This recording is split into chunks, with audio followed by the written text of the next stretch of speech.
Vamos a escuchar las exposiciones de Carlos Damaso Martínez y de Julián Ajat, digo bien, ¿no? Axat. Y vamos a empezar con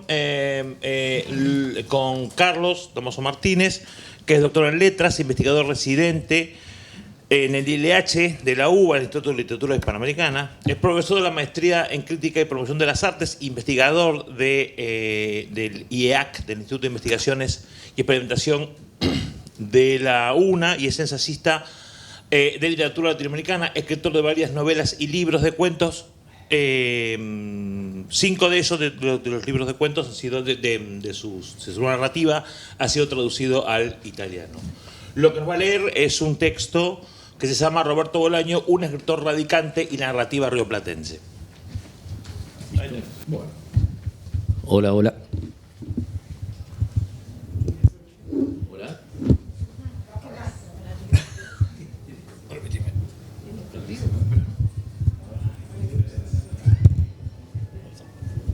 Bueno, hola, ¿se escucha bien?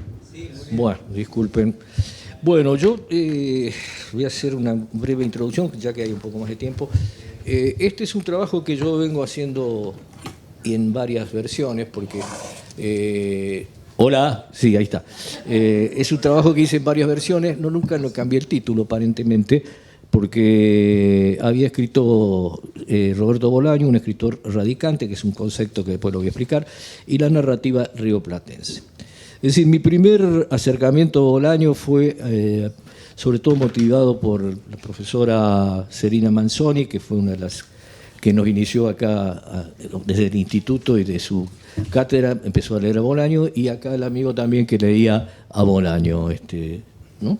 Bueno, Estrella Distante, que fue lo que más me gustó, fue etcétera, etcétera. No me voy a detener en eso. Y entonces esto es, curiosamente, un artículo que publiqué con 2 especialistas ahí que lo seleccionaron, Macarena Areco y Fernando Moreno, sobre Bolaño, que fue que los conocí en Chile, no los conocía, antes no lo había visto nunca, ni por nombre, y ellos asistieron a una ponencia que hablé sobre este tema. Lo que hice fue hacer un poco los defectos de la profesión. Me dediqué a partir de lo que decía Celina, de la influencia de Borges, sobre todo, en algunos de los libros que señaló ella, y empecé a encontrar muchas referencias a la literatura rioplatense. Entonces hice todo ese relevamiento. Lamentablemente no conocía la existencia de esa conferencia de Bolaño, que se llama la pesada, digamos, de la literatura argentina, deriva pesada, algo así, que lo he leído un par de veces, y lo único que rescaté, digamos, de esa lectura es que no le gustaban mucho los contemporáneos, algunos. Hizo unas críticas agudas. No voy a mencionar esos escritores que criticó, sobre todo, pero sí a quienes rescató. Rescató a Ricardo Piglia y rescató también, por supuesto, a Borges. Termina la exposición de él diciendo: sigo leyendo a Borges. Es decir, un gesto durísimo, digamos, con respecto a su opinión sobre los otros escritores contemporáneos a Bolaño. Osvaldo Soriano, respetuosamente, y con mucha ironía lo hace.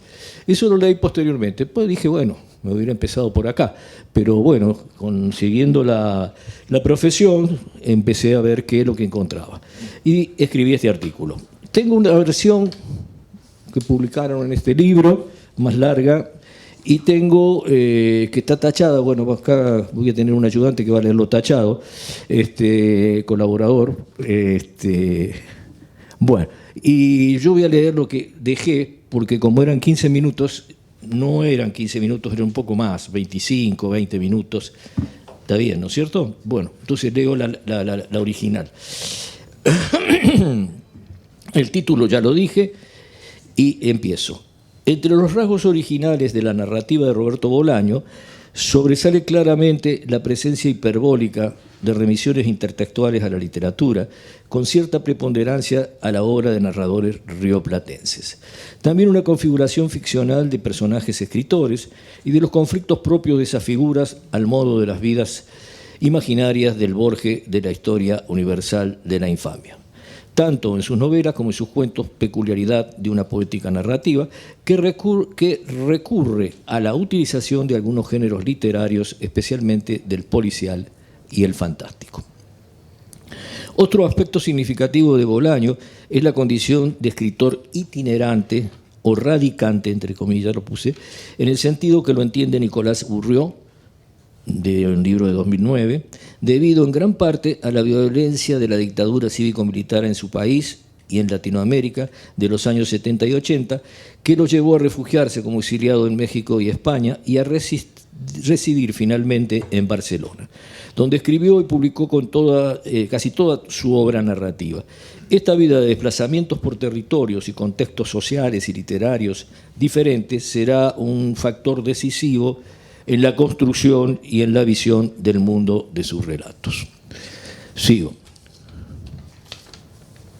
Celina Manzoni, es punto y aparte, ¿no?, es una de las primeras críticas en destacar hacia 2002 que la narrativa de Bolaño logró esa aspiración de la vanguardia de crear en la década de los 90, esto es muy interesante, una literatura, dice Manzoni, que se apartaba del canon de la literatura latinoamericana de ese momento. Ese hecho permitiría explicar por qué todavía hoy, a 20 años de su muerte, su obra, dentro de los escritores destacados o consagrados en algunos casos, sigue despertando nuevas lecturas críticas. Léelo. Tachado. Bolaño, publica sus principales libros de narrativa en la década de 1990, aunque ya había editado hacia 1984 dos novelas: Consejo de un discípulo de Morrison, un fanático de Joyce, con Anthony García Porta y reeditada en 2006, y La senda de los elefantes, reeditada en 1999 con el título de Monsieur Pen. Y lo hace en Barcelona. Los premios obtenidos por Los Detectives Salvajes, el editorial Anagrama en 1999 y el Rómulo Gallegos el mismo año, significaron un hito consagratorio en su trayectoria literaria. Sin embargo, en sus textos narrativos, los personajes escritores no tienen el perfil del escritor consagrado. Bolaño elige la figura del autor joven y la del exiliado, que se desenvuelve en los márgenes del circuito canónico literario de España. Celina Manzoni advierte, además, en otro artículo, la relación intertextual que Bolaño, en su novela Literatura Nazi en América, establece con la historia universal de la infamia de Borges, de 1935. Su hipótesis señala que la modalidad de biografías imaginarias, a la manera de Marcel Schwab, de los relatos reunidos en este libro, será adoptado por Bolaño como una construcción narrativa que expande en el exceso y el desenfado en su novela e instala la recuperación de lo infame en otro contexto. Es decir, en el contexto del terror de los asesinatos, torturas y represión ejercida por los estados dictatoriales en varios países latinoamericanos. Sí. La elección estética de Bolaño frente a las posibilidades de la ficción literaria en ese momento y en ese entorno, lo lleva a una búsqueda de que lo diferencie de la literatura consagrada del boom, del realismo tradicional y del realismo mágico. En este proceso de búsqueda recurre a la traducción en el sentido de apropiación que le da Yuri Lotman a ese concepto de la estrategia narrativa de Borges y de otras formas de la literatura rioplatense. Lotman concibe la traducción como un mecanismo semiótico que toda cultura realiza cuando tiende a apropiarse de lo otro, digamos, de otros modelos literarios, para elaborar lo propio en un contexto diferente. Es probable que además Bolaño haya leído a algunos escritores argentinos que habían optado por la tradición de vanguardia presente en Borges y Macedonio Fernández, que a partir de los conflictivos años 70 intentaron rescatar para la memoria en sus ficciones la ominosidad represiva de esa época. En la década de 1980 en Argentina, en los finales de la dictadura y comienzos de la democracia, se publican varias novelas y relatos que tienen como temática central narrar el horror y los padecimientos de esa etapa dictatorial.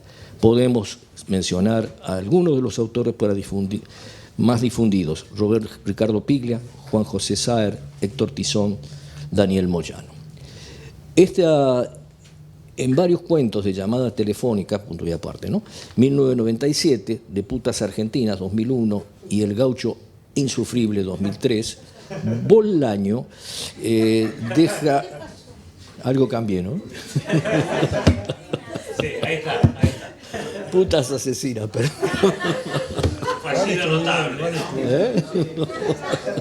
Bueno, asesinas, que es terrible. Argentina todavía vaya y pase, ¿no? Rutas argentinas. Bueno.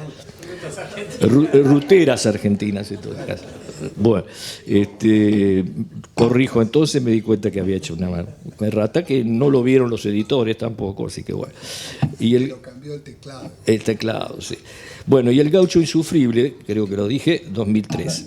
Bolaño deja la galería de personajes infames, pero no abandona la fórmula borgiana de narrar vidas apócrifas.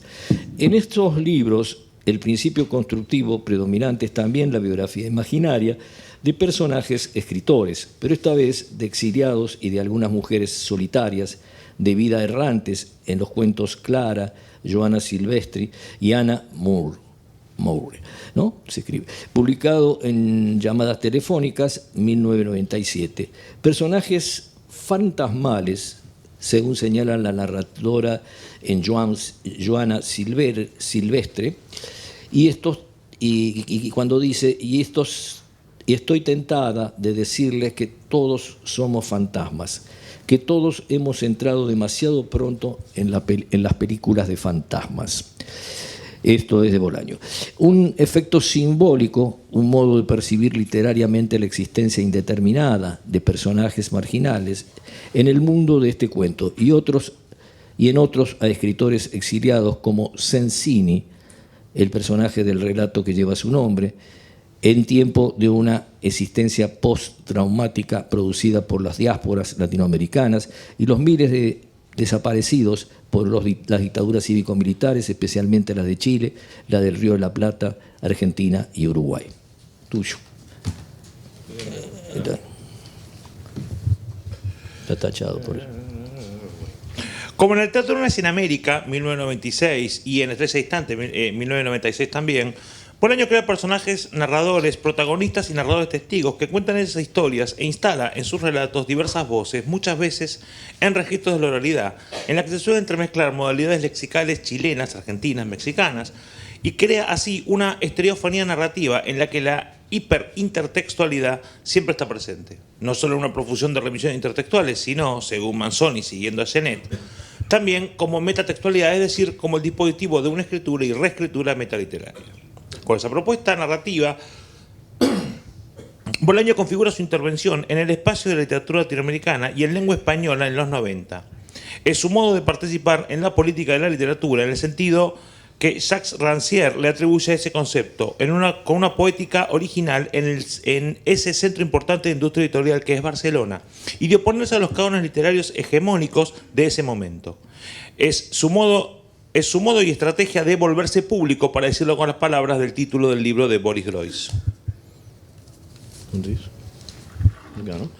Bueno, Sensini, entre los cuentos de llamadas telefónicas, es la más paradigmática de las biografías imaginarias de escritores exiliados, y un relato en la que prevalecen, como diría Walter Benjamin, las propias huellas de lo autobiográfico en lo narrado. En este texto, a través de la enunciación en primera persona del narrador-escritor, quien vive en Gerona o Girona, y se parece mucho a Bolaño, narra la historia de Luis Antonio Sensini, un escritor argentino que reside en Madrid en condición de exiliado en los años de la dictadura cívico-militar. El narrador lo caracteriza como el escritor de una generación intermedia, nacido en los años 20, después de Cortázar, Bioy y Borges, cuyo exponente para él es Haroldo Conti, desaparecido en uno de los campos especiales de la dictadura de Videla, y sus secuaces, y asesinado por la dictadura cívico-militar, igualmente que Rodolfo Walsh. Sigo. Reconoce además a Daniel Moyano, otro narrador argentino exiliado en España, y considera a todos ellos seguidores de Roberto Ar. Asimismo menciona a Manuel Puig, Osvaldo Soriano y Francisco Urondo, un poeta que menciona como desaparecido y asesinado. Por otra parte, cuenta que conoce a Sensini por correspondencia y le ha escrito, luego de leer de este escritor, un cuento premiado en el concurso de un ayuntamiento español, donde el narrador también se ha presentado y obtenido el tercer puesto. A través del intercambio de cartas inician una amistosa comunicación. Sensini es como el narrador, un escritor que vive en la pobreza, esto es textual de Bolaño, que vive en la pobreza, entre comillas lo puse y sigue así la comilla, no una pobreza absoluta, sino de una clase media baja, como se dice en el cuento. Agreguemos que el perfil de Sensini es el de un escritor de cierto culto en Argentina y Madrid, sin éxito comercial y la visibilidad de los escritores famosos en esos años.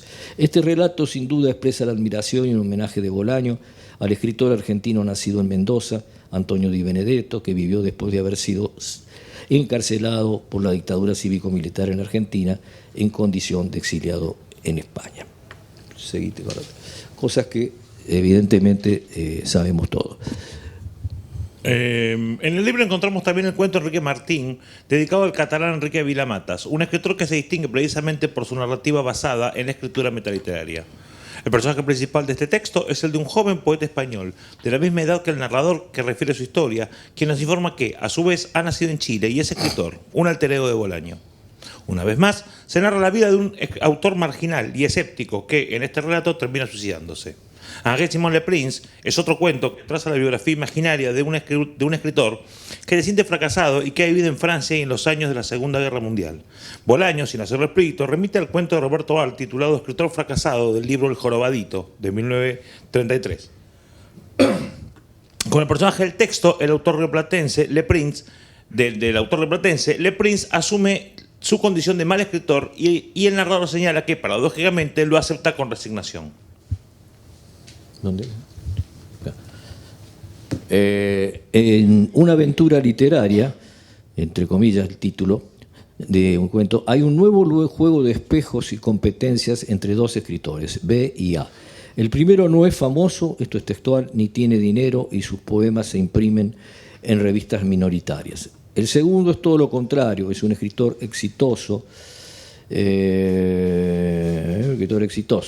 B, en una de sus ficciones, se burla de A, creando un personaje algo ridículo que tiene el perfil del escritor, del escritor exitoso, perdón, de A.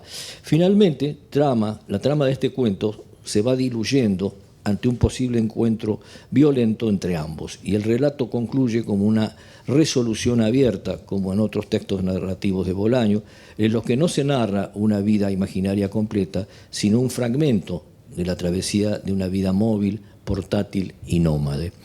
Me parece interesante señalar esto porque es una de las problemáticas que se plantea Bolaño, ¿no? La del escritor fracasado de AR, qué sé yo, y el escritor exitoso, que es el que lo rodea en el canon español de ese momento.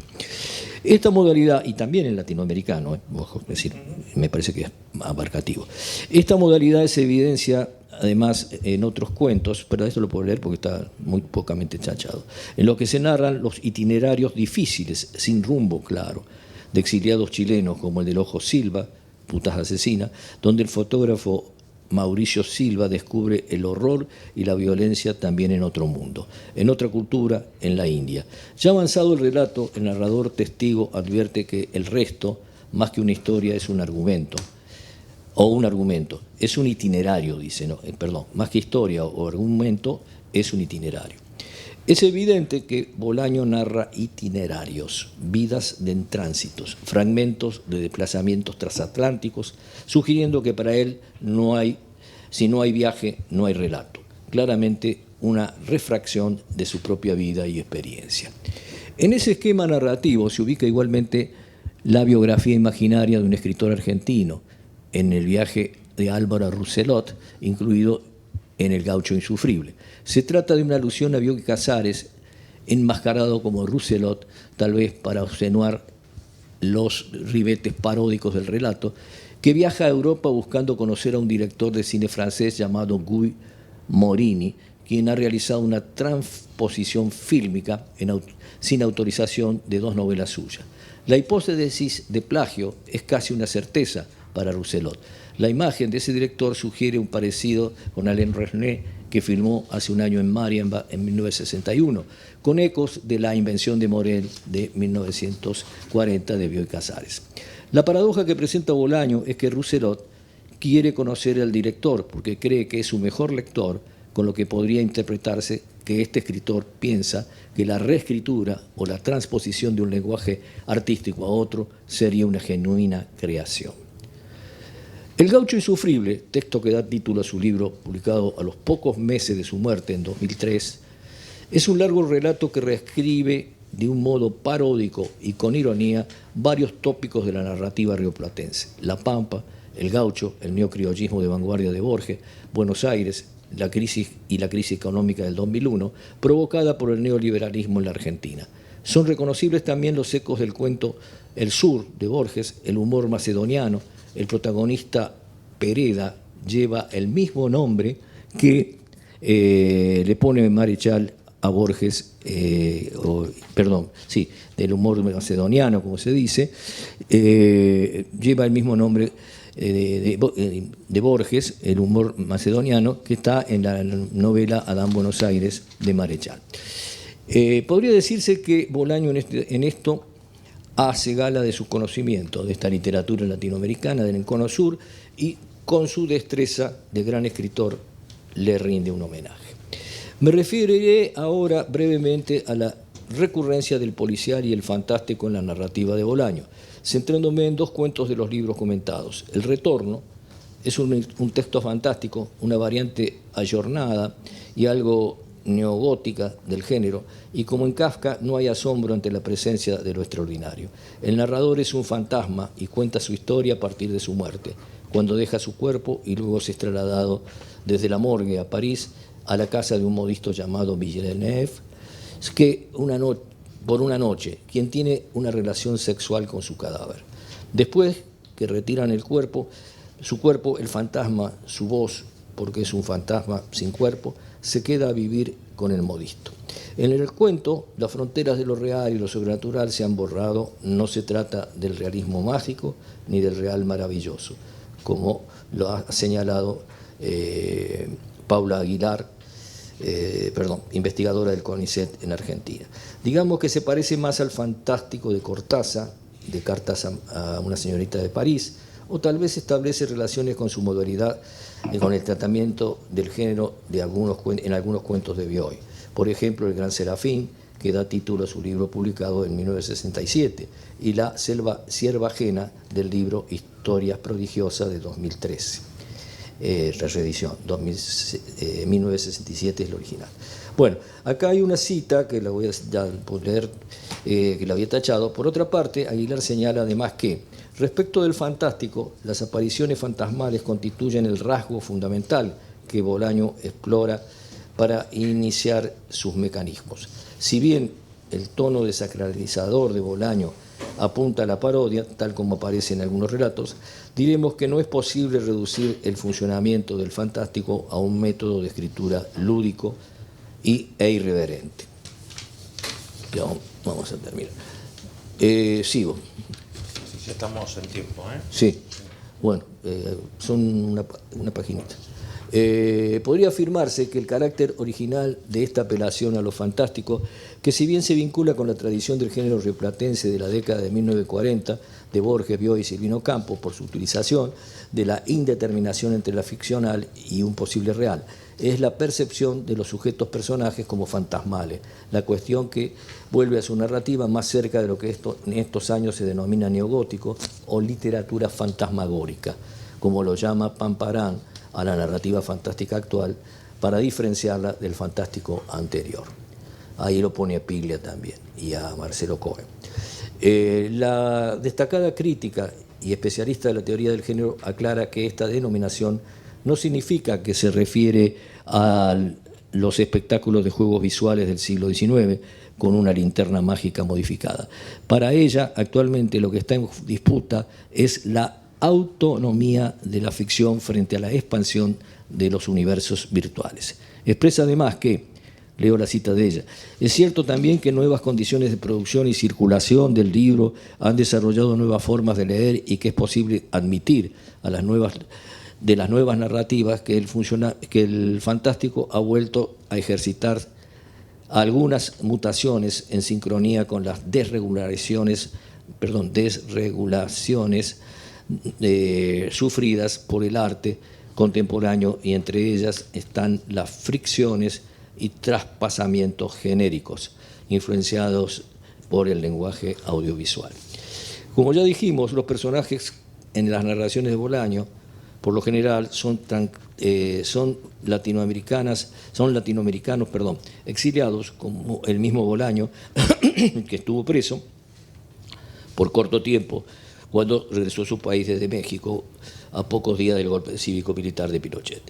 Por eso, además, en su desplazamiento narrativo se percibe a través de estos protagonistas una presencia espectral de la condición de sobrevivientes en un ámbito contextual de personas desaparecidas y o asesinadas por los gobiernos dictatoriales. Sabemos que en sus narraciones Bolaño suele usar también la clave del policial, como en Estrella Distante, 1996, una de sus mejores novelas, para dar un ejemplo, Ezequiel de Rosso, acá presente, ¿no? En Roberto Bolaño, el relato policial de 2002, manifiesta que a este escritor le atrae el planteo del enigma del género, pero que en sus apelaciones a las convenciones del policial no le interesa develar el enigma, sino que se trata de esconder en sus relatos ese secreto. Ambos géneros, el fantástico o el fantasmagórico, como dice Aram, y las formas del policial confluyen en otro relato, el Policía de las Ratas, que del Gaucho Insufrible, que es una reescritura paródica de Josefina la Cantora, de Kafka, cuyo protagonista, Pepe el Tira, como se llama el detective, es precisamente el sobrino de la rata protagonista del cuento de Kafka. La narrativa de Bolaño fue escrita a fines del siglo pasado y en los primeros años del XXI, un tramo histórico en el que se ha denominado la posmodernidad. Sin embargo, por su condición de escritor exiliado de carácter itinerante y la representación recurrente de esa experiencia, no solo autobiográfica, sino también colectiva en su obra, podría pensarse, ya termino, en el perfil de un artista o escritor similar a la caracterización que hace Bourriaud del artista radicante en el momento actual del arte contemporáneo, que él llama la altermodernidad y considera distinto al concepto de posmodernidad. Por otra parte, el concepto de radicante, tomado de la botánica, que se diferencia de lo que conocemos como raíz, que se fija en un origen y se refiere sino perdón, a una, se refiere al sino al de un organismo, digamos, que de un arte, en Bolaño, de una escritura narrativa, que hace crecer sus raíces a medida que avanza. Una fisonomía que encarna, según este filósofo, estoy leyendo muy mal acá, del arte, la condición del errante, figura central de nuestra era precaria, Bourriaud 44. Ya termino. Este crítico y teórico del arte, a su vez, explica lo que llamo altermodernidad. Designa un plan de construcción que permite nuevas interconexiones, la construcción de un espacio de negociaciones que superaría el multiculturalismo posmoderno, más atento al origen de los discursos y de las formas que a su dinamismo bueno, ocurrió tanto. El mismo Bolaño, y terminando, en el texto de autobiografía, incluida en el libro de compilación de ensayos críticos sobre este escritor realizado por Serena Manzoni en el 2002, pareciera tener conciencia de su condición de exiliado y de ser un escritor radicante. Así afirma, aunque textual, ¿no? Aunque vivo desde hace más de 20 años en Europa, mi única nacionalidad es chilena, aunque no es ningún obstáculo para que me sienta fundamentalmente español y latinoamericano. Pum.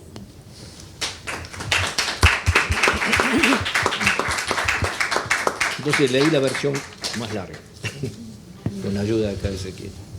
Vamos a salir por los barrios a dar Juntos el dúo.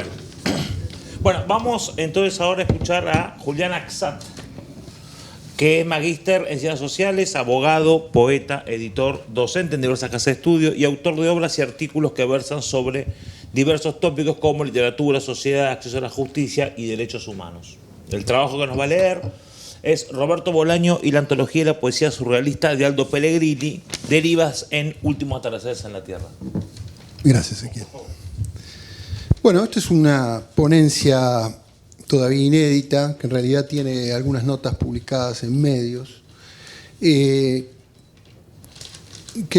cruza, por supuesto, la cuestión del surrealismo como influencia en Bolaño y el movimiento infra, y principalmente, por supuesto, esto que supongo que Bolaño lo llevaba para todos lados y aparece en su cuento Los últimos atardeceres en la Tierra. Esta es la primera versión, la de 1961, de Fabril, de Aldo Pellegrini.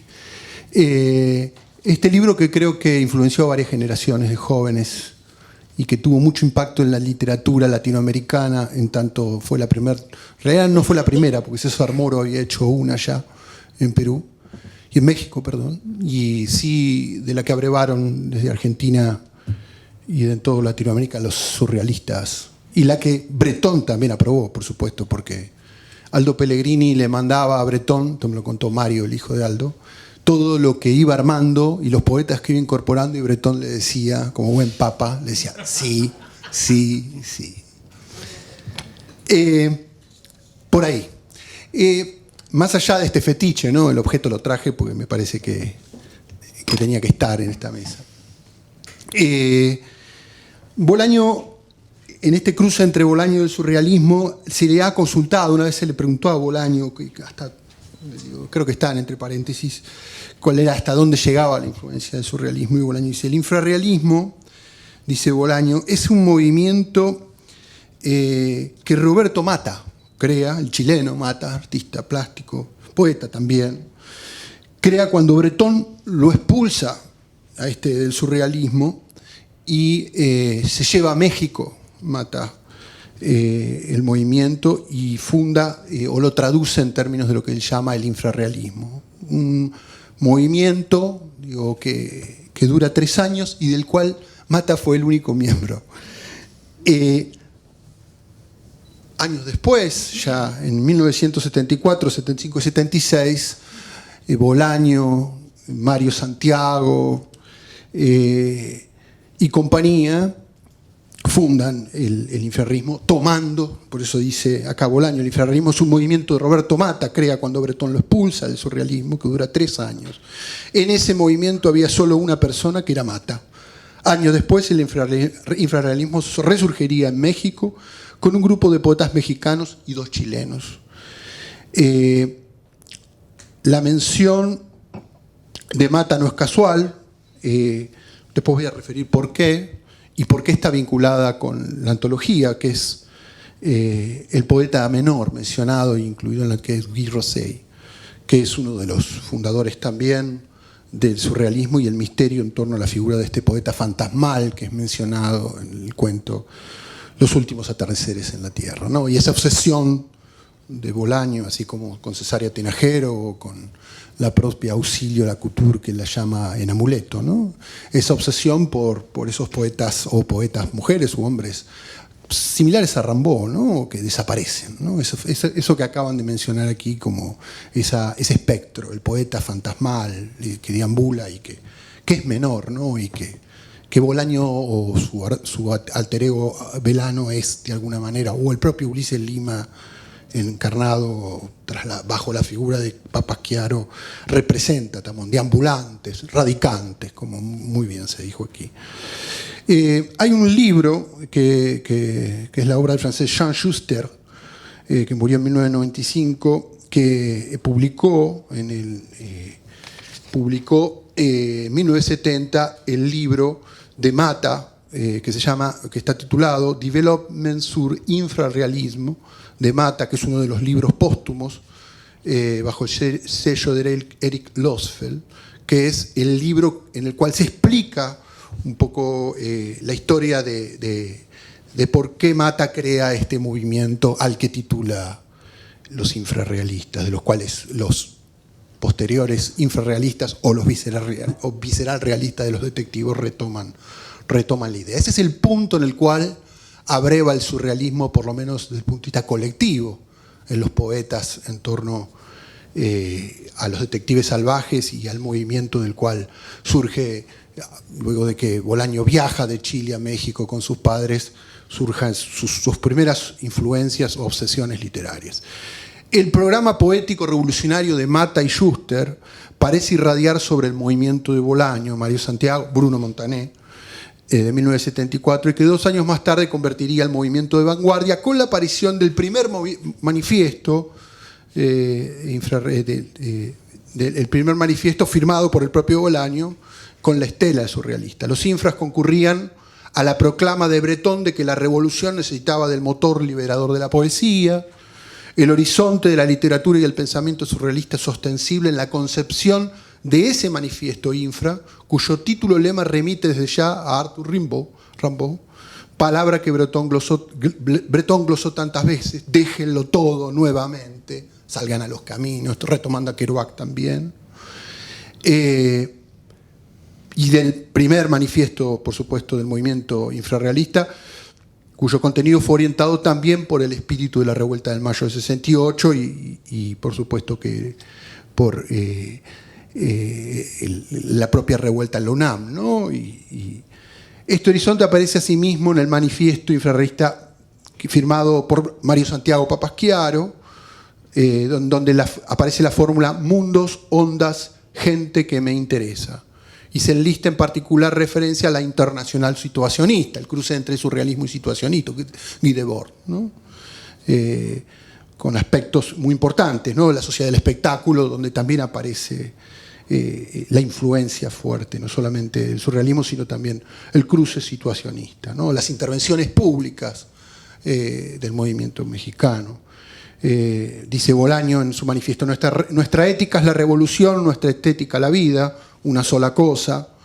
Así, Mario Santiago también refiere en el manifiesto convertir las salas de conferencia en stands de tiro. Esto con la directa relación a aquella famosa frase de Breton: el acto surrealista más simple consiste en empuñar un revólver, bajar a la calle y disparar, ¿no? Esto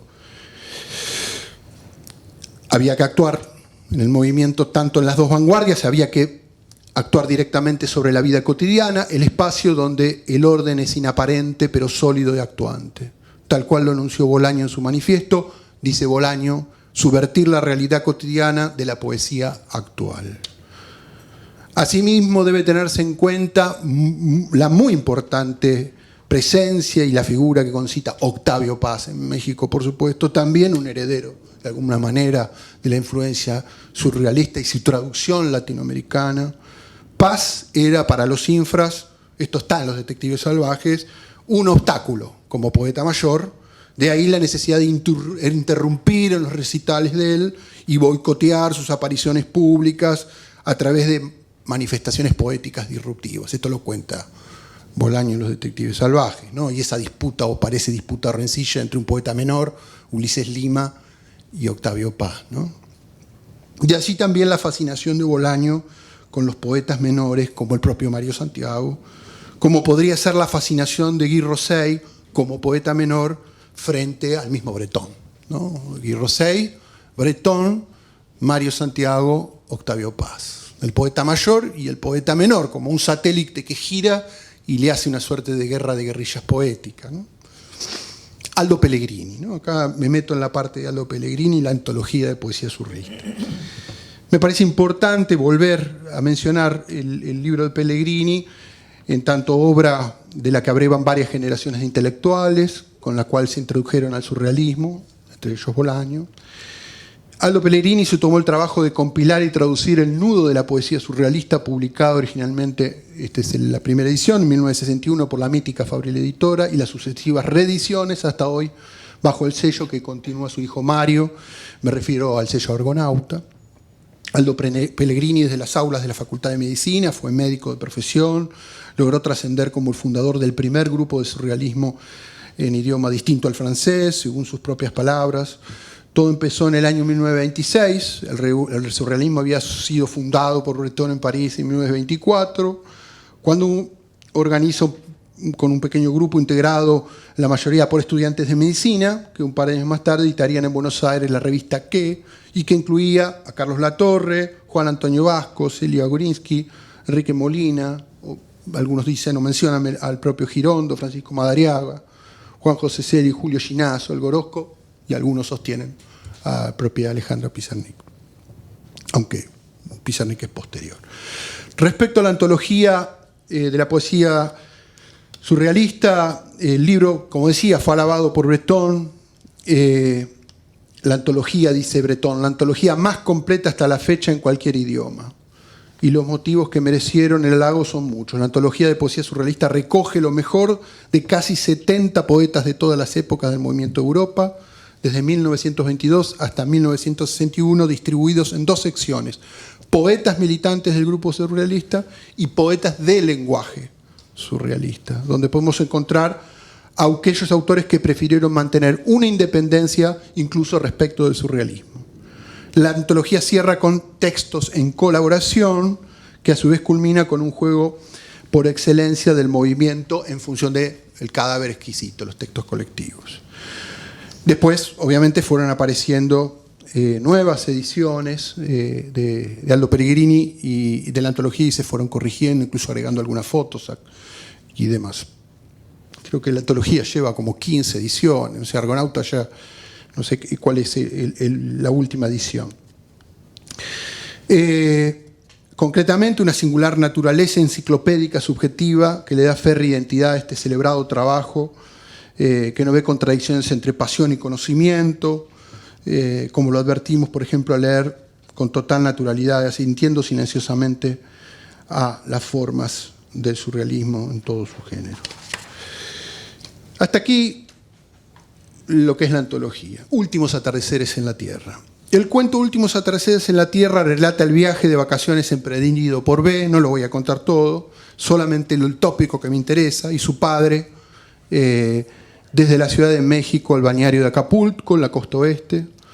Más allá de narrarse algunos incidentes que resaltan la distancia emocional existente entre padre e hijo, como se evidencia en la historia sobre el caballo zafarrancho o en la escena de la pérdida de la billetera en una salida en un bote, el cuento destaca por el dominio absoluto que la atmósfera de tedio ejerce sobre la experiencia del viaje de B y que anticipa también el desastre, es decir, la pelea con la cual se da final al relato. Últimos atardeceres en la Tierra relata o narra 2 historias, una principal y otra secundaria. Por un lado, una aventura literaria marcada por la vida libresca y el vínculo entre el lector, la lectura y los autores, y por otro, una aventura vital, realista, que da cuenta de un aprendizaje.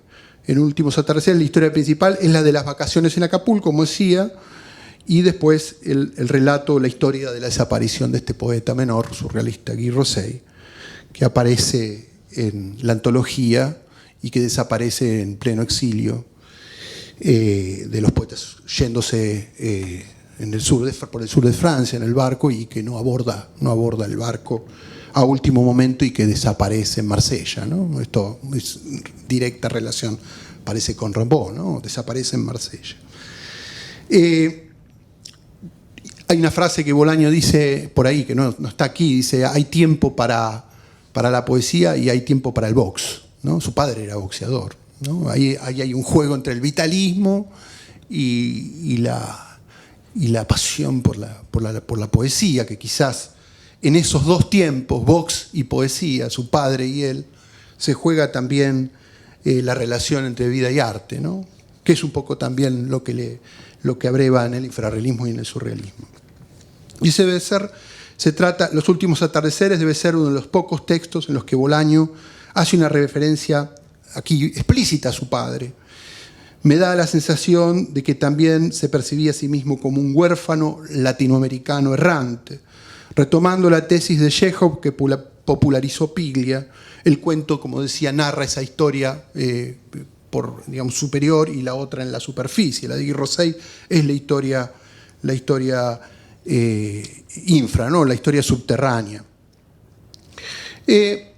Y aquí aparece la historia, decía, de Guy Rosseil, que está mencionada también en alguno de los poemas de la Universidad Desconocida, donde también es introducido como personaje de un poema de la Universidad Desconocida. Ahora lo voy a leer. Lo que me interesa a mí, y es lo que menciona Bolaño, que es en la página 228 de la antología, donde aparece la breve referencia biográfica de Guy Rosseil, del cual se dispara toda la historia. Nació en París, dice Aldo Pellegrini, nació en París el 27 de agosto de 1896, colaboró con los surrealistas de 1932, fue visto por última vez en Marsella en 1941 entre los surrealistas refugiados que esperaban partir de Francia. Desde entonces no se tuvo más noticias de él. También se mencionan los libros publicados, La guerra de 34 años, Les moyens de l'existence, que es Medios de existencia, André Breton, poemas épicos, poema dedicado al padre del surrealismo por Guy Rosseil. Dice Bolaño sobre la mención de la antología. Extracto, Últimos atardeceres. Un día un grupo de surrealistas llegan al sur de Francia e intentan obtener el visado para viajar a Estados Unidos. El norte y el oeste están ocupados por los alemanes. El sur está bajo la égida de Pétain. El consulado norteamericano dilata la decisión día tras día. En el grupo de surrealistas está Breton, está Sara, está Perret, pero también hay otros que son menos importantes. A este grupo pertenece Guy Rosseil. Su foto es la foto de un poeta menor, piensa B. Perdón, me perdí. Es feo, es atildado, parece un oscuro funcionario de ministerio o un empleado de banco. Hasta aquí, pese a las disonancias, todo normal, piensa B. El grupo de surrealistas se reúne cada tarde en el café cerca del puerto, hace planes, conversan. Rosseil no falta a ninguna cita. Un día, sin embargo, un atardecer intuye B, Rosseil desaparece. Al principio nadie lo echa en falta. Es un poeta menor y los poetas menores pasan desapercibidos. Al cabo de los días, no obstante, comienzan a buscarlo. En la pensión en donde vive no saben nada de él. Sus maletas, sus libros están allí y nadie los ha tocado. Por lo que resulta impensable que Rosseil se haya marchado sin pagar. Una práctica común, por otra parte, en ciertas pensiones de la Costa Azul. Sus amigos lo buscan, recorren hospitales, retenes de la gendarmería, nadie sabe nada de él. Una mañana llegan los visados y la mayoría de ellos coge un barco y sale para Estados Unidos. Los que se quedan, aquellos que nunca van a tener visado, pronto olvidan a Rosseil, olvidan su desaparición, ocupados en ponerse a salvo a sí mismos, en unos años en los que las desapariciones masivas y los crímenes masivos son una constante. El poeta desaparecido, la desaparición física de personas. Decía que Bolaño volverá a introducir esta mención a Guy Rosseil en un poema que está publicado en la Universidad Desconocida, la página 373, titulado La Gran Fosa, donde recordará el mismo episodio de Marsella, pero en un contexto propiciatorio donde lo que será el concepto de la fosa metafísico mal absoluto, tal como la desarrollará más tarde en la novela 2006-66. Hasta aquí la desaparición del poeta imaginado por Bolaño, a partir de la constancia dejada por Aldo Pellegrini en la página 228 de la mentada antología. La cuestión, hasta ahora, es qué pasó con Guy Rosseil. Bueno, Guy Rosseil siguió vivo, y esto es lo interesante. En el final, más allá de la historia de Bolaño, si uno busca, tanto en enciclopedias como en internet, va a encontrar que Guy Rosseil apareció y siguió viviendo en Francia y publicó varios libros. Entre ellos, en el año 1900, hay publicaciones posteriores, el libro 12 poemas, que publicado en 1967, ¿con quién? Con Roberto Mata. Vuelvo al principio. Roberto Mata, el infrarrealismo mexicano, 1967. Mata y Guy Rosseil publican el libro que está aquí, el que tengo la tapa, se consigue por internet. Se llama 12 poemas, Guy Rosseil y Roberto Mata. Este es el primer punto de conexión. Guy Rosseil vivo, Guy Rosseil sigue escribiendo y publica con el padre del infrarrealismo. Es decir, y después publica con Hans Richter en 1972. Guy Rosseil, según tengo yo entendido, muere en 1981 en Francia, en el sur de Francia.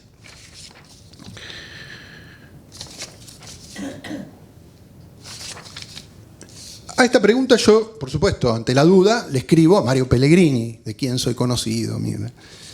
Hola Mario, ¿cómo te va? ¿Cómo es esto que tu padre escribió en la antología? Todavía figura, ¿no? ¿Y por qué, Guy Rosseil, dejaste la constancia de que desapareció en Marsella, como dice Bolaño, como dice tu padre, en 1944 y nada más se supo si aparece Rosseil? Y me contesta Pellegrini: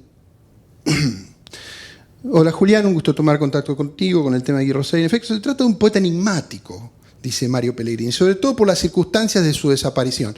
Yo en el mail le planteo a Mario Pellegrini que Guy Rosseil no existe, que es un invento de Pellegrini y que los escritos de Guy Rosseil son escritos de Sara, de Breton, que inventaron un personaje, como Bolaño inventa a Arturo Belano, que se llama Guy Rosseil, y en realidad lo que cobra vida después es que los surrealistas le siguen dando vida en futuros libros. A lo que Mario Pellegrini me dice que de ninguna manera. Dice: gusto tomar contacto contigo, Julián. Con el tema de Guy Rosseil, en efecto, se trata de un poeta enigmático, sobre todo por las circunstancias de su desaparición. Pero era el clima de Francia ocupada y de la huida desordenada. Los surrealistas que no huían pasaban a la clandestinidad y a la resistencia. Todos estaban fichados como elementos subversivos, como era obvio. La foto de Guy Rosseil, que aparece, que es esta, que está aquí en una de las páginas de la antología, que tiene, según Bolaño, cara de burócrata, de funcionario, no sé. Parece un tanguero, parece Gardel y Rosseil, ¿no? La foto de Guy Rosseil aparece en la edición original de Fabril. Yo no encontré el archivo de mi papá, de Aldo, la copia original que aparece en tamaño más grande en las ediciones posteriores de Argonauta. Claro, la agrandó. No creo que se trate de un personaje inexistente, me dice Pellegrini. Ya a esta altura los estudiosos del surrealismo hubieran descifrado el misterio, sobre todo los franceses, que son bastante obsesivos en sus investigaciones. Para dar más datos, habría que intentar rastrear en pocas ediciones del autor publicadas en la posguerra. Las fotos se las enviaban a mi padre y a algunos miembros del grupo con los que mantenía contacto. Por ahora no se me ocurre nada más, Julián. El cuento de Bolaño, en efecto, reavivó el interés por este poeta, aunque de ningún modo se trata de un poeta menor, dice Pellegrini. Abrazo. Voy cerrando, sí, voy cerrando. Un amigo mío, Enrique Smuckler, que también trabaja sobre Bolaño, también se puso a investigar sobre Guy Rosseil y me dice, o también llega a la cuenta de que, carteándose con el traductor de Bolaño, me dice, cita en un artículo suyo: el verdadero destino de Guy Rosseil no fue la desaparición a lo Rimbaud. Así lo demuestra en un artículo el traductor francés de Bolaño, Robert Amutio, quien escribió: otro ejemplo que me viene a la mente es el caso de Guy Rosseil, poeta surrealista, el que refiere el narrador de uno de los cuentos de putas asesinas.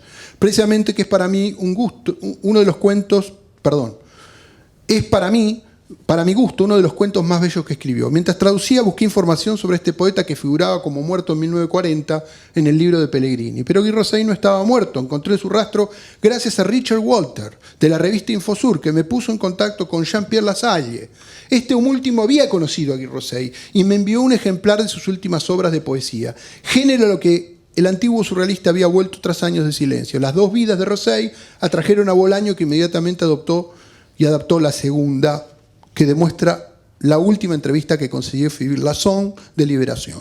Hemos visto esta apropiación y expansión en acción de la literatura nazi, Estrella Distante, de los detectives salvajes, Amuleto, bla, bla, bla.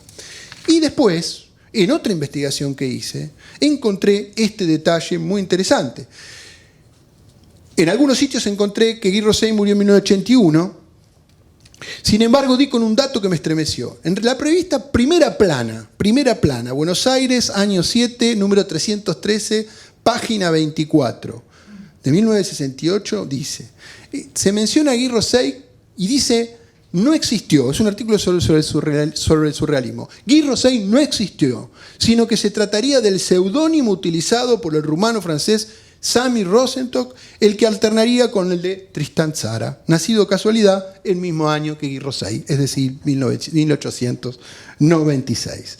Y por último, en la historia del surrealismo de Maurice Nadeau y la extensa biografía de Breton de Marc Polisotti, Revolución de la Mente, Fondo de Cultura Económica, 2009, refieren a los viajeros que se alistaron para el 20 de abril de 1941 en Marsella, Martinica, en el transatlántico Capitaine Paul Emery, que los llevaría más tarde a América. Ahí estaban André Breton, Victor Serge, Claude Lévi-Strauss, Anna Seger, Wilfredo Lam, Alfred Kantorowicz, Braque, Nusch, Paul Eluard y Tristan Tzara. Ninguna mención sobre el personaje Guy Rosset.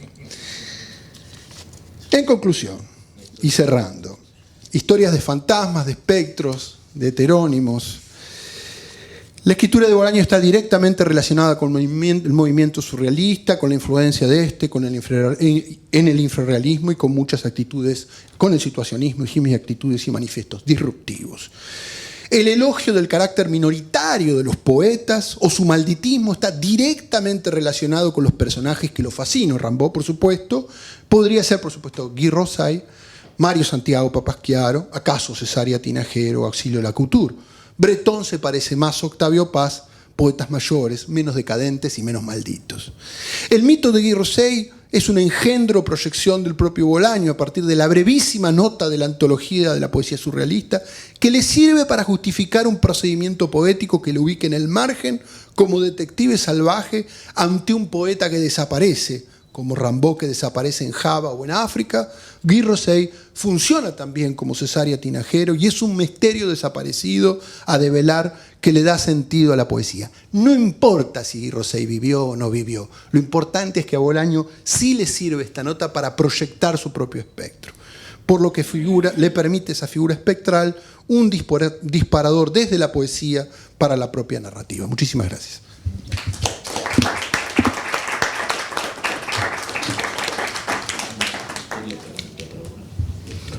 Bueno, lo decía ayer, insisto, hoy uno aprende como loco en estas jornadas. Bueno, abrimos las preguntas, no sé si alguien quiere... Mientras piensan, tenemos unos minutos. Yo quería volver sobre algo que se dijo antes, que es la idea del lector como superhéroe, ¿no? Que es un comentario que pasó en la mesa anterior. Pensaba, escuchándolos, cómo son los escritores. Digo, insistimos, la crítica insiste mucho, que hemos insistido mucho sobre la idea de literatura sobre escritores y sobre la vida de escritores, ¿no? Y me preguntaba si uno pudiera, si el lector es un superhéroe, digamos, qué lugar le corresponde al escritor. Y yo pensaba, escuchándolos, que la vida del escritor, por supuesto, me corregirán si me equivoco, digamos, parece un poco más absurda, ¿no? Eso no lo hace menos fascinante, pero a diferencia del lector, que es un superhéroe que puede leer cualquier cosa, los escritores que describe Bolaño, los que le interesan a Bolaño, son un poco, no sé si ridículos, pero en todo caso tienen vidas absurdas, y lo que los hace interesantes es que tienen vidas absurdas, no heroicas, pero tampoco trágicas. Digo, en ese sentido, este caso es extraordinario, justamente porque uno, o por lo menos uno le gustaría imaginar que Bolaño sí sabía el final y decidió dejarlo así, digamos, ¿no? Y sabía que eso iba a fundar el infrarrealismo y sin embargo decidió dejarlo, ¿no?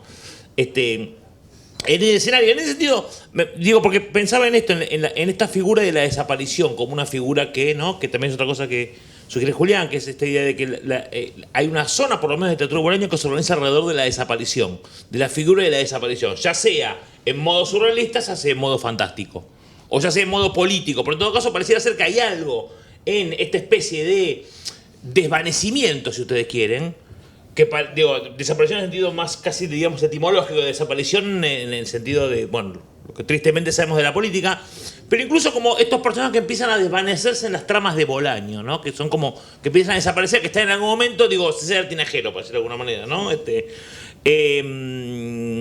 Y me preguntaba eso, si efectivamente uno podría pensar que hay, digamos, cómo caracterizarían los escritores, la figura de los escritores en Bolaño. Digo, esta idea de, ¿no?, el poeta mayor contra el poeta menor. Lo que vos también decías, la idea de que los escritores terminan a los golpes. O terminan, me acuerdo de la escena de Detectives Salvajes, ¿no?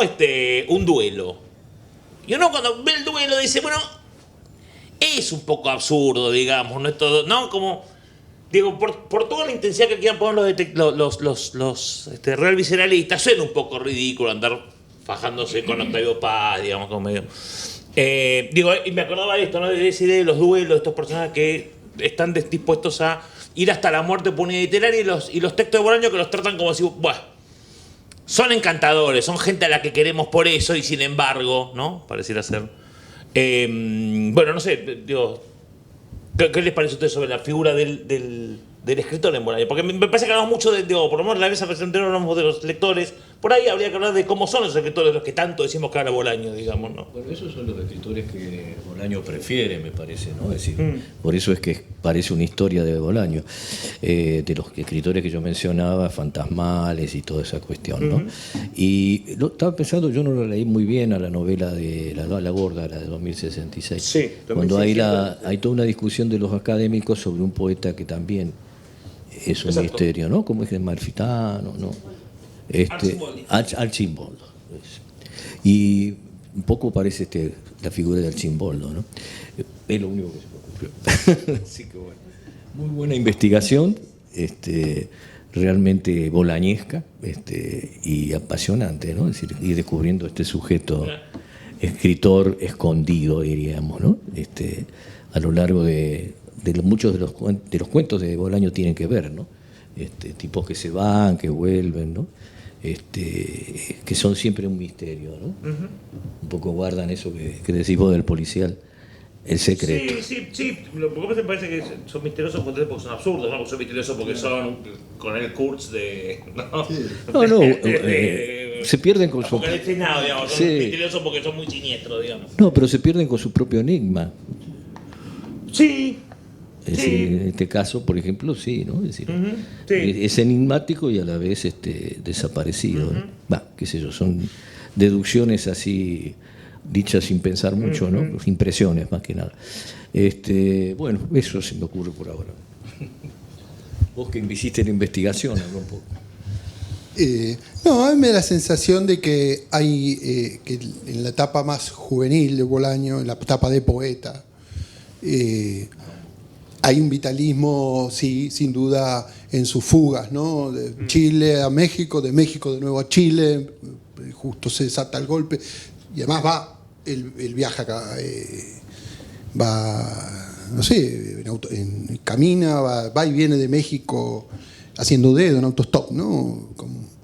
Y después vuelve a México y después cruza, ¿no? Y esta extraterritorialidad, que es parte, hasta que él se asienta y deja ese nomadismo y toma la decisión de vivir en la Cataluña, y ahí se convierte en un escritor ya, bueno, va al camping, vive se va a Girona, primero vive en Castelldefels, después va a Girona, y ahí como que por primera vez creo que aparece, deja el nomadismo, lo abandona, y toda esa errancia o esa extraterritorialidad, y aparece el novelista.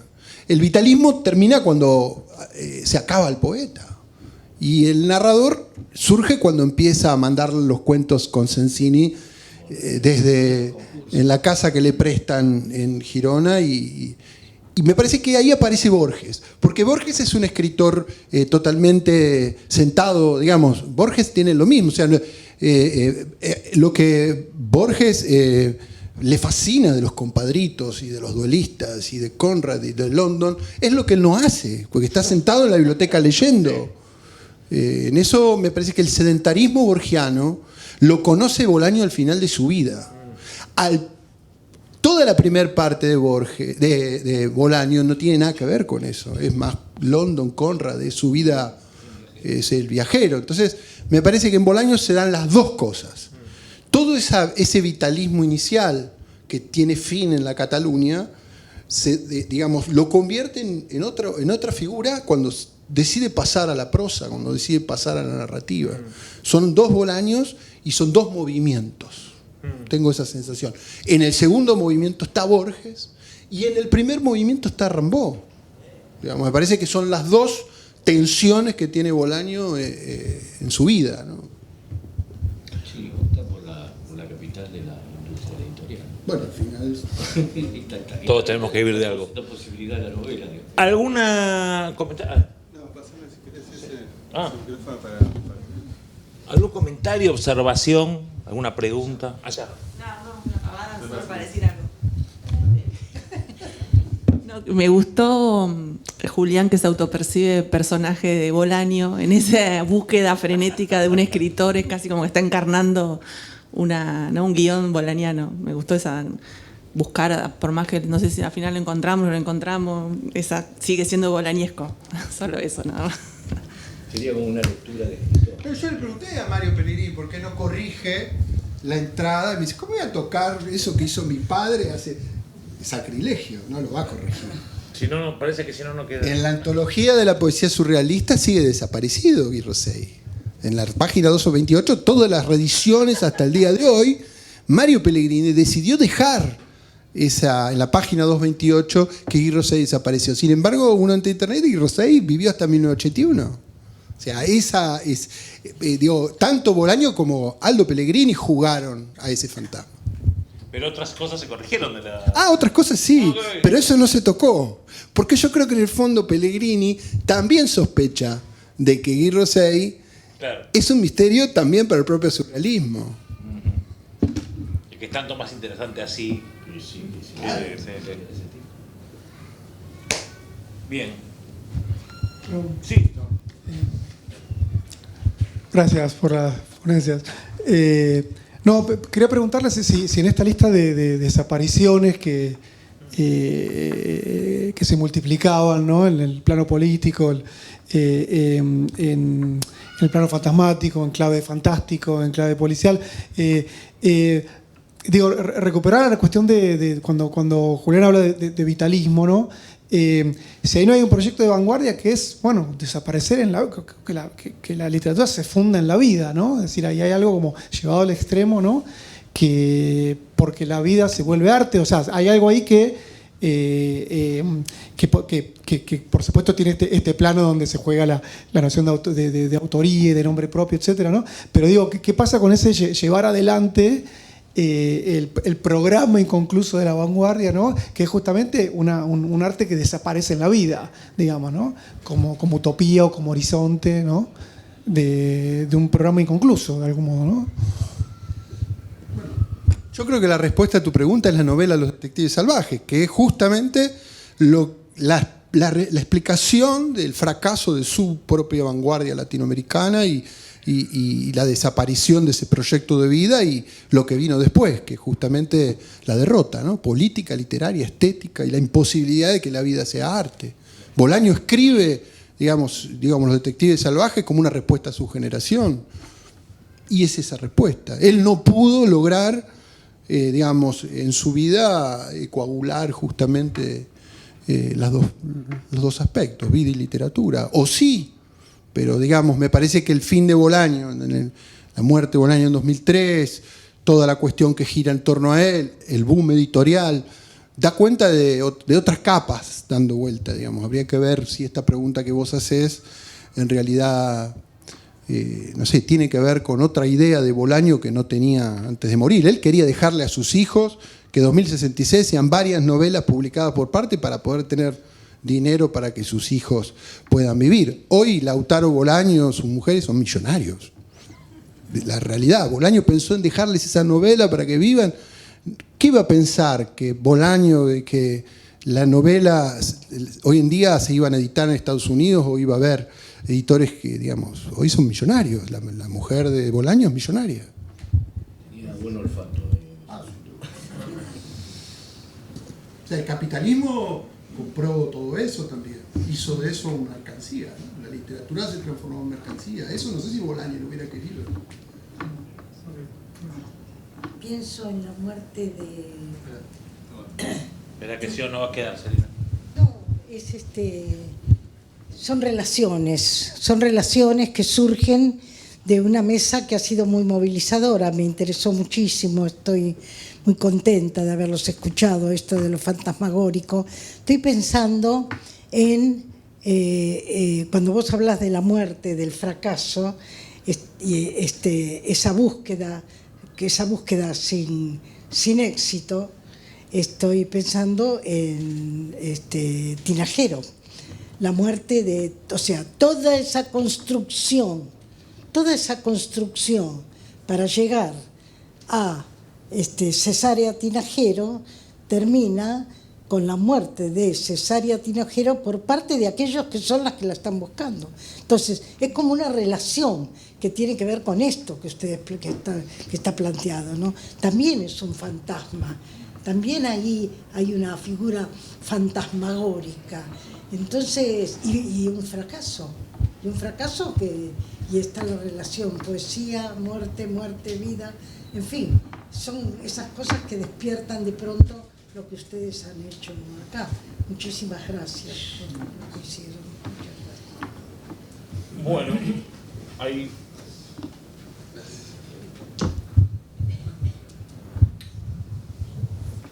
Estamos en horario, pero. No tenemos tiempo, si quieren. Sí, ¿no tenemos?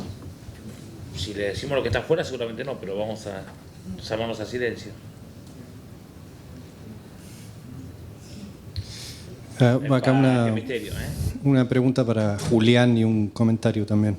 Me acordé de algo que decía Graciela Esperanza en un libro a propósito de Bolaño y el surrealismo. Hace algún énfasis sobre la idea de surrealismo subterráneo que está en el paso en este cuento en Guy Rosseil.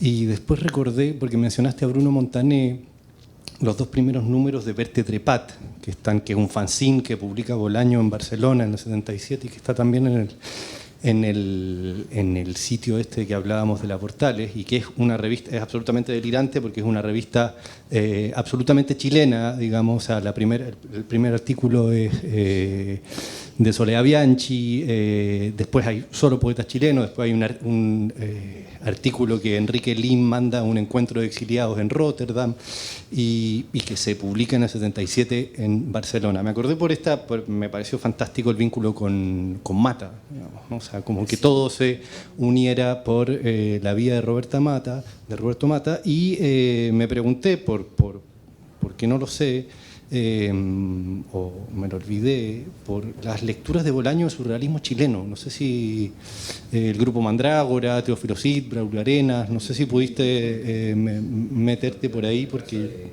también podría ser una vía. No sé. Gracias de todas formas. A mí me da la sensación de que Bolaño no vivió a Mandrágora. Él se fue muy adolescente y donde la literatura jugaba, él lo vivió en México. En todo caso, se enteró de Mandrágora de lejos, me parece, tengo la sensación. No, por años no alcanza tampoco. Por eso tampoco alcanza por años, no, claro. Pero está muy bien lo que apuntabas, porque yo mencioné al grupo ¿Qué? Y Mandrágora. Digo, Aldo Pellegrini dice que es anterior a Mandrágora, y Mandrágora seguramente le va a decir, va a disputar esa cronología con la gente. O sea, sí. Algunos consideran que Mandrágora es el primer movimiento surrealista sudamericano, y bueno, Pellegrini considera que no. Lo que pasa es que Bretón avaló a Pellegrini. Y eso valía mucho.